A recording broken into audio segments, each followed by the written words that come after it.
എല്ലാവർക്കും സ്വാഗതം. ഇന്നത്തെ നമ്മുടെ വീഡിയോ ഒരു വൈൻ ഉണ്ടാക്കുന്ന വീഡിയോ ആണ്. അപ്പം നമ്മൾ ഇതിന് മുമ്പ് ഒരു 3 വർഷം മുമ്പ് നമ്മളൊരു മുന്തിരി വൈൻ ഉണ്ടാക്കുന്ന വീഡിയോ ഇട്ടിട്ടുണ്ടായിരുന്നു. അപ്പോൾ അതിപ്പോൾ എനിക്ക് തോന്നുന്നു 1 ലക്ഷത്തിന് മേലെ ആളുകൾ കണ്ടിട്ടുണ്ട്. അപ്പോൾ നമ്മൾ ഇന്ന് മുന്തിരി വൈൻ അല്ല ഉണ്ടാക്കുന്നത്, ഇന്ന് നമ്മൾ പൈനാപ്പിൾ വൈനാണ് ഉണ്ടാക്കുന്നത്. പൈനാപ്പിൾ വൈൻ എന്ന് വെച്ചാൽ സാധാരണ വൈൻ നമ്മൾ ഉണ്ടാക്കുമ്പോൾ 21 ദിവസം ഒക്കെ കഴിഞ്ഞിട്ടാണ് നമ്മൾ ഊറ്റിയെടുത്ത് ബോട്ടിലുകളിലേക്കൊക്കെ ആക്കുന്നത്. ഇതെന്ന് വെച്ചാൽ ഇൻസ്റ്റൻറ്റ് വൈനാണ്. എന്നുവെച്ചാൽ ഇന്ന് നമ്മൾ ഉണ്ടാക്കി കഴിഞ്ഞാൽ നമുക്ക് 3-ാം ദിവസം തൊട്ട് ഉപയോഗിക്കാൻ പറ്റും. നമുക്ക് അത്യാവശ്യമാണെങ്കിൽ 3-ാം ദിവസം തൊട്ട് നമുക്ക് ഉപയോഗിക്കാം. അല്ലാന്നുണ്ടെങ്കിൽ 5 ദിവസമോ 7 ദിവസമോ 10 ദിവസമോ വരെ നമുക്ക് അത് കഴിഞ്ഞിട്ട് നമുക്ക് ഊറ്റി വെച്ചാലും മതി. അല്ല, അതിൽ കൂടുതൽ സമയം വേണമെന്നുണ്ടെങ്കിൽ നമുക്ക് സാധാരണ പോലെ 21 ദിവസം കൊണ്ട് നമുക്ക് വൈൻ കിട്ടിയാൽ മതിയല്ലോ.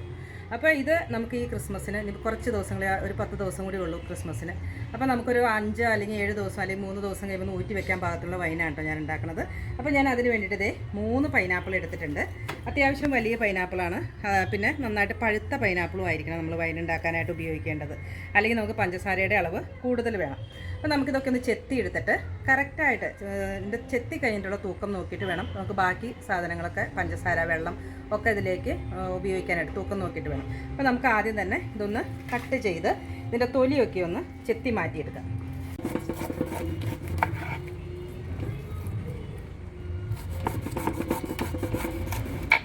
അപ്പോൾ നമ്മൾ പൈനാപ്പിൾ കട്ട് ചെയ്യുമ്പോൾ ഇതേ രൂപത്തിൽ കട്ട് ചെയ്താൽ മതി. തൊലി കളയുമ്പോൾ ഇങ്ങനെ കട്ട് ചെയ്താൽ മതി. നമ്മൾ അല്ലാതെ കഴിക്കാനായിട്ട് കട്ട് ചെയ്യുമ്പോൾ നമ്മൾ ഈ കുഴികളൊക്കെ നമ്മൾ കളഞ്ഞെടുക്കുമല്ലോ, അതേപോലെ കുറച്ചും കൂടി താത്തി കട്ട് ചെയ്യും. നമുക്ക് വൈൻ എടുക്കാനായിട്ട് ചെയ്യുന്ന സമയത്ത് നമ്മൾ ഇതേപോലെ കട്ട് ചെയ്തെടുത്താൽ മതി, തൊലി കളഞ്ഞ് എടുത്താൽ മതി കേട്ടോ. അപ്പോൾ നമുക്കിതെല്ലാം ഒന്ന് തൊലി കളഞ്ഞ് കട്ട് ചെയ്തെടുക്കാം. അപ്പോൾ നമ്മൾ പൈനാപ്പിളൊക്കെ വളരെ ചെറുതായിട്ട് കട്ട് ചെയ്തിട്ടുണ്ട്. കട്ട് ചെയ്യുന്ന സമയത്ത് നമ്മൾ അതിൻ്റെ നടുക്കുള്ള പൂഞ്ഞൽ എന്ന് പറഞ്ഞ ഭാഗമൊന്നും കളയേണ്ട ആവശ്യമില്ല കേട്ടോ. നമ്മൾ വൈൻ ഉണ്ടാക്കുമ്പോൾ അതിൻ്റെ തൊലി മാത്രം കട്ട് ചെയ്ത് ഒന്ന് കഴുകി കുടഞ്ഞു കളഞ്ഞതിന് ശേഷം ഇതുപോലെ നന്നായിട്ടൊന്ന് ചെറുതായിട്ട് കട്ട് ചെയ്തെടുക്കുക കേട്ടോ. അപ്പോൾ ഞാൻ കട്ട് ചെയ്ത് തൊലി ചെത്തി കട്ട് ചെയ്തെടുത്തു. അപ്പോൾ ഇത് 3 കിലോ ഉണ്ട് കേട്ടോ. 3 കിലോയ്ക്ക് ഞാൻ നേർപകുതി പഞ്ചസാരയാണ് ഇടുന്നത്. അപ്പോൾ 1 കിലോയ്ക്ക് 3/4 കിലോ പഞ്ചസാര വരെ നമുക്ക് ഇടാം കേട്ടോ. അത് നമ്മുടെ പൈനാപ്പിളിൻ്റെ മധുരം അനുസരിച്ച് കൂട്ടുകയും കുറയ്ക്കുകയും ചെയ്യാം. അപ്പോൾ ഞാൻ നേർപകുതി പഞ്ചസാരയാണ് ഇപ്പോൾ ചേർക്കുന്നുള്ളൂ. അപ്പോൾ നമ്മൾ എല്ലാം അളവും കറക്റ്റായിട്ട് ചെയ്യുക. പിന്നെ 1 കിലോ പൈനാപ്പിളിന് 2 ലിറ്റർ വെള്ളം, അത്രയാണ് കേട്ടോ നമ്മൾ ചെയ്ത് കൊടുക്കുന്നത്. അപ്പോൾ 3 കിലോ പൈനാപ്പിൾ ഉണ്ടെങ്കിൽ 6 ലിറ്റർ വെള്ളവും 1.5 കിലോ പഞ്ചസാരയും. ബാക്കി ഇനി നമുക്കിതൊന്ന് വേവിച്ചെടുക്കണം. തിളച്ച വെള്ളത്തിലോട്ട് നമ്മൾ ഈ പൈനാപ്പിൾ ഇട്ട് കൊടുക്കുക കേട്ടോ. അപ്പോൾ ഞാൻ 3 ലിറ്റർ വെള്ളമാണ് കേട്ടോ തിളപ്പിക്കാൻ വെച്ചേക്കുന്നത്. നമുക്ക് മൊത്തത്തിൽ 6 ലിറ്റർ വെള്ളം വേണം. അപ്പോൾ 3 ലിറ്റർ വെള്ളം വെച്ച് നമുക്ക് തിളപ്പിച്ച് മാറ്റി വെച്ചതിന് ശേഷം തിളപ്പിച്ചാറിയ 3 ലിറ്റർ വെള്ളം കൂടി നമുക്ക് ആവശ്യമുണ്ട്. ഇതെല്ലാം തിളപ്പിച്ച് കഴിയുമ്പോൾ അപ്പോൾ നമുക്ക് ഇതിലോട്ട് ഈ പൈനാപ്പിൾ എല്ലാം ഇട്ട് കൊടുക്കാം. നമ്മൾ ഇട്ട് കൊടുത്ത പഞ്ചസാരയും ഏലക്കായ, ഗ്രാമ്പൂ, അതേപോലെ പട്ട, പഞ്ചസാര, വെള്ളം, അതേപോലെ പൈനാപ്പിൾ, ഇതെല്ലാം കൂടി നന്നായിട്ട് നമുക്കൊന്ന് വേവിച്ചെടുക്കണം. നന്നായിട്ട് തിളച്ചതിന് ശേഷം നമ്മൾ ഒഴിച്ച വെള്ളം ഒരു 1/2 ലിറ്ററോളം കുറയുന്നത് വരെ നമുക്കിതൊന്ന് നന്നായിട്ട് വേവിച്ചെടുക്കാം. പൈനാപ്പിൾ നന്നായിട്ട് വെന്ത് ഉടഞ്ഞ് വെള്ളമൊക്കെ കുറച്ച് വറ്റി വന്നിട്ടുണ്ട്. ഈ സമയം നമുക്കിത് ഓഫ് ചെയ്തിടാം കേട്ടോ.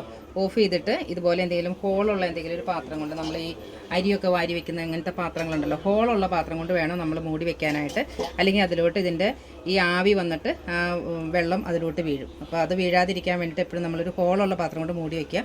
നന്നായിട്ട് തണുത്തതിന് ശേഷം വേണം നമുക്ക് ഭരണിയിലോട്ടോ അല്ലെങ്കിൽ ചില്ല് കുപ്പിയിലോട്ടൊക്കെ, ചില്ലിൻ്റെ ബോട്ടിലുകളുണ്ടല്ലോ അതിലോട്ടൊക്കെ പകർത്തി വെക്കാനായിട്ട്. നമ്മൾ പ്ലാസ്റ്റിക് ബോട്ടിലുകളോ അല്ലെങ്കിൽ പ്ലാസ്റ്റിക് പാത്രങ്ങളൊന്നും നമ്മൾ വൈനിന് വേണ്ടിയിട്ട് ഉപയോഗിക്കരുത്. അതേപോലെ തന്നെ നമ്മളിത് ഇളക്കാനായിട്ട് ഉപയോഗിക്കുന്നത് ഇത് ചിരട്ടത്തവിയാണ്.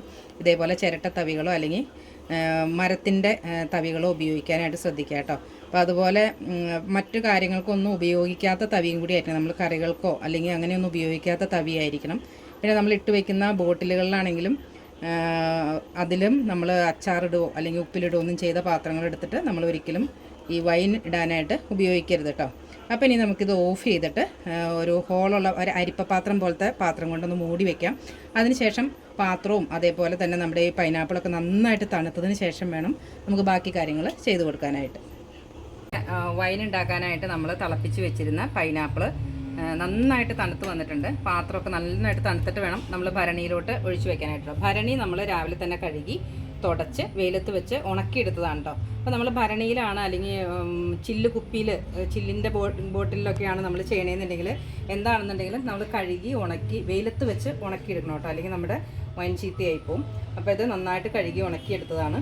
അതേപോലെ തന്നെ ഇതിപ്പോൾ നമ്മൾ എടുക്കാനായിട്ട് ഉപയോഗിക്കുന്ന തവികൾ, ഇതിപ്പോൾ ചിരട്ടത്തവിയാണ്, അല്ലെങ്കിൽ ഇതേപോലത്തെ ഇത്രയും നീളമുള്ള തവിയാണെങ്കിൽ നമുക്ക് ഇങ്ങനത്തെ ഭരണിയിലൊക്കെ ഇളക്കാനായിട്ട് വളരെ നല്ലതായിരിക്കും കേട്ടോ. മരത്തവി ഉപയോഗിക്കുകയായിരിക്കും ഏറ്റവും നല്ലത്. പിന്നെ നമ്മൾ വേറെ ഒന്നിനും ഉപയോഗിക്കാത്ത തവികളുമായിരിക്കണം കേട്ടോ. അപ്പോൾ ഇനി നമുക്ക് ഇതൊന്ന് ഈ ഭരണിയിലോട്ട് ഇട്ട് കൊടുക്കാം. നമ്മൾ എല്ലാം ഇതിൻ്റെ അകത്തേക്ക് ഇട്ടിട്ടുണ്ട്. ഇനി നമുക്ക് വേണ്ടത് ഗോതമ്പാണ്. സൂചി ഗോതമ്പ് അല്ലെങ്കിൽ മുഴുവൻ ഗോതമ്പ് ഏതായാലും മതി. ഞാനൊരു 4 ടേബിൾ സ്പൂൺ എടുത്തിട്ടുണ്ട്. അത് നമുക്ക് ഇതിൻ്റെ അകത്തോട്ട് ഇട്ട് കൊടുക്കാം. ഇങ്ങനെ ഇട്ട് കൊടുക്കണമെന്ന് നിർബന്ധമില്ല കേട്ടോ. നമ്മളൊരു തുണിയിൽ കിഴി കെട്ടിയിട്ട് ഇട്ട് കൊടുത്താലും മതി. നമുക്ക് എന്തായാലും അരിച്ചെടുക്കാനുള്ളതാണല്ലോ, അപ്പോൾ അതുകൊണ്ട് ഇങ്ങനെ ഇട്ടാലും കുഴപ്പമൊന്നുമില്ല കേട്ടോ. പിന്നെ നമ്മളിപ്പോൾ ചെയ്തേക്കണതെന്ന് വെച്ചാൽ അരിഞ്ഞിട്ടാണ് നമ്മൾ വേവിച്ചത് കേട്ടോ. അപ്പോൾ അരിയാതെ നമുക്ക് നേരെ മിക്സിയുടെ ജാറിലോട്ട് ഇട്ടിട്ട് ഇത് അരച്ചും ഇതേപോലെ ചെയ്ത് കൊടുക്കാം കേട്ടോ. അപ്പോൾ ഞാൻ ഇങ്ങനെ ചെയ്യാനുള്ള കാര്യം എന്താണെന്ന് വെച്ചാൽ നമുക്ക് അരിച്ചെടുക്കാനായിട്ട് കുറച്ച് ബുദ്ധിമുട്ടായിരിക്കും. നമ്മൾ അരച്ച് ഇതിലോട്ട് ഒഴിച്ച് കഴിഞ്ഞാൽ, അരച്ചിട്ട് നമ്മൾ വെള്ളത്തിലിട്ട് തിളപ്പിച്ച് ഇങ്ങനെ ഒഴിച്ച് കഴിയുമ്പോൾ നമുക്ക് അരിച്ചെടുക്കാനായിട്ട് കുറച്ച് ബുദ്ധിമുട്ടുണ്ടാവും. അപ്പോൾ അതുകൊണ്ടാണ് നമ്മൾ ചെറുതായിട്ട് അരിഞ്ഞ് വേവിച്ച് എടുത്തത് കേട്ടോ. ഇനി നമുക്ക് ചെയ്യേണ്ടത് ഈസ്റ്റാണ്. ഇത് മറ്റേ ഡ്രൈ ഈസ്റ്റാണ്. അത് ഞാനൊരു 2 ടീസ്പൂൺ ഇട്ട് കൊടുക്കുന്നുണ്ട്. ടേബിൾ സ്പൂൺ അല്ല, ടീസ്പൂൺ. ഇനി നമുക്ക് ഇതേപോലെ ഒരു മരത്തവി വെച്ചിട്ട് നന്നായിട്ടൊന്ന് ഇളക്കി കൊടുക്കാം. നന്നായിട്ട് ഈ ഈസ്റ്റും ഗോതമ്പും ഒക്കെ നന്നായിട്ട് മിക്സ് ആവണം. പഞ്ചസാര നമ്മൾ നേരത്തെ ഇട്ടതുകൊണ്ട് നന്നായിട്ട് ഇതിൻ്റെ അകത്തേക്ക് അലിഞ്ഞ് ചേർന്നിട്ടുണ്ട്. പിന്നെ നമ്മൾ 3 ലിറ്റർ വെള്ളം ഒഴിച്ചിട്ടാണ്, 3 കിലോ പൈനാപ്പിൾ ഉണ്ടായിരുന്നു, 3 ലിറ്റർ വെള്ളം ഒഴിച്ചിട്ടാണ് നമ്മൾ ഇത് വേവിച്ചെടുത്തത് കേട്ടോ. നമുക്കൊരു 3 ലിറ്റർ മുതൽ 3.5 ലിറ്റർ അല്ലെങ്കിൽ ഒരു 2 ലിറ്റർ മുതൽ നമുക്ക് ഒഴിച്ചു കൊടുക്കാം. നമുക്ക് എന്തോരം വീര്യം വേണം. ഇപ്പോൾ വെള്ളം കൂടുതൽ ഒഴിക്കുന്തോറും വീര്യം കുറവായിരിക്കും കേട്ടോ. അപ്പോൾ ഞാനിതിലേക്ക് മൊത്തം 5 ലിറ്റർ വെള്ളമാണ് ഒഴിച്ചിട്ടുള്ളൂ. നമുക്ക് 6 ലിറ്റർ വെള്ളം വേണമെങ്കിൽ ഒഴിച്ചു കൊടുക്കാം കേട്ടോ. അത് മൊത്തം 5 ലിറ്റർ വെള്ളമുള്ളൂ. ഇത്രയും ചെയ്തിട്ട് നമുക്ക് നന്നായിട്ടൊന്ന് ഇളക്കി ഇതെല്ലാം കൂടി ഒന്ന് നന്നായിട്ട് യോജിക്കണം കേട്ടോ. അപ്പം ഇതുപോലെ ചെയ്ത് വെക്കുകയാണ്. ഇനി നമ്മളിത് എടുത്ത് വെക്കുന്നതെന്ന് വെച്ചാൽ നന്നായിട്ട് നേരിട്ട് സൂര്യപ്രകാശം അടിക്കാത്ത സ്ഥലങ്ങളിൽ കേട്ടോ. ഇച്ചിരി ഇരുട്ടായിട്ടുള്ള മുറികളിലൊക്കെ ആണെന്നുണ്ടെങ്കിൽ നല്ലതായിരിക്കും കേട്ടോ. അപ്പോൾ അങ്ങനെ ചെയ്തിട്ട് ഇനിയിപ്പോൾ ഇത് ചെയ്ത് കൊടുത്തു. ഇനി നമുക്ക് ഒരു വെള്ള തുണി, നല്ല വൃത്തിയുള്ളൊരു കോട്ടൺ തുണി എടുത്തിട്ട് നമുക്കിതിൻ്റെ വായ്ഭാഗം ഒന്ന് മൂടി കൊടുക്കാം. എന്നിട്ട് ഒത്തിരി ടൈറ്റ് ചെയ്യാതെ ഒന്ന് കെട്ടിക്കൊടുക്കാം കേട്ടോ. അടപ്പിട്ട് ടൈറ്റ് ചെയ്യരുത്. നമുക്ക് ഇതിൻ്റെ പ്രോസസ്സിങ് കഴിയുന്നത് വരെ നമ്മളത് ടൈറ്റായിട്ട് നമ്മൾ അടപ്പിട്ട് വെക്കരുത് കേട്ടോ. അപ്പോൾ ഞാൻ ഇതൊന്ന് ലൂസാക്കി കെട്ടി വെക്കുന്നുണ്ട്. അതിൻ്റെ മുകളിലോട്ട് ഈ അടപ്പ് ചുമ്മാതെ ഇങ്ങനെ വെക്കുന്നതേ ഉള്ളൂ, ഇതേപോലെ വെക്കുന്നതേ ഉള്ളൂ. അപ്പോൾ കുറച്ചൊരു എയർ സർക്കുലേഷൻ വേണം താനും. നമുക്കിതൊന്ന് അതിൻ്റെ പ്രോസസ്സിങ് കറക്റ്റ് ആവാനായിട്ട് നമുക്കിങ്ങനെ ചെയ്ത് കൊടുക്കേണ്ടതാണ്. പിന്നെയെന്ന് വെച്ചാൽ എല്ലാ ദിവസവും രാവിലെ, ഞാനിപ്പോൾ ഇതൊരു 7 ദിവസം വെക്കാനാണ് കേട്ടോ പ്ലാൻ ചെയ്യണത്. നമുക്ക് അടുത്ത ആഴ്ച ഈ സമയമാകുമ്പോഴേക്കും എടുക്കാമെന്ന് വിചാരിച്ചിട്ടാണ്. അപ്പോൾ എല്ലാ ദിവസവും രാവിലെ അല്ലെങ്കിൽ വൈകിട്ട് ചെയ്യുന്നത്. നാളെ രാവിലെയാണ് ഇളക്കുന്നതെങ്കിൽ മറ്റന്നാളും രാവിലെ തന്നെ ഇളക്കി കൊടുക്കുക. ഇളക്കി കൊടുക്കുമ്പോൾ നമ്മൾ ഇന്ന് ഉപയോഗിച്ച ആ തവി തന്നെ ഉപയോഗിക്കുക. കഴുകി ഉണക്കി വെച്ചതിന് ശേഷം ആ തവി ഇതിന് മാത്രമായിട്ട് ഉപയോഗിക്കുക.